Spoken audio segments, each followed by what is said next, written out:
আসসালামু আলাইকুম গাইস, দেখেন নবীগঞ্জ একটা বড় বিল্ডিং করলাম ৬,০০০ ফুট কাজ। বাহিরটা কত সুন্দর, ১২-২০ পাথরবডি টাইলস, যে গোল ফিলারও সাদা, সিঁড়ি, ভিতরের টাইলসটা দেখেন, চৌকাঠের ডিজাইনটা, এই যে চৌকাঠের ডিজাইনটা কীরকম লাগছে সবাই কমেন্টে জানিয়ে দিবেন।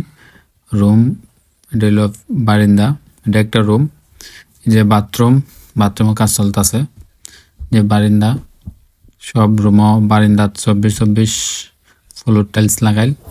ওই যে বাথরুম আরেকটা, বারিন্দার স্কার্টিং, ওই যে আরেকটা ডিজাইন, একটা ফেসিসও সেম ডিজাইন একই রকম। কিচেন, ওই যে কিচেন ১৬ কালো দেয়া সেলেফ করা হয়েছে কিচেনের। স্কার্টিং হলো ২৪-২৪ কাইটা ৬ ইঞ্চি করে করা হয়েছে। ছোট্ট একটা রুম, আর একটা রুম, চৌকাঠের ডিজাইন হয়েছে, ৯টা দরজার চৌকাঠের ডিজাইন হয়েছে। কার কার কাছে ভালো লাগছে একটু কমেন্টে জানিয়ে দেবেন। ভিডিওটা ভালো লাগলে সবাই বেশি বেশি করে শেয়ার করবেন। এই যে বারিন্দা দেখেন অনেক বড়, স্কার্টিং রানিং নাফ হয়েছে সব, আর চৌকাঠ ১৫০০ টাকা করে একটা চৌকাঠের ডিজাইন মঞ্জুরি নেওয়া হয়েছে। ভিডিওটা ভালো লাগলে সবাই শেয়ার করবেন। ওকে, আল্লাহ হাফেজ।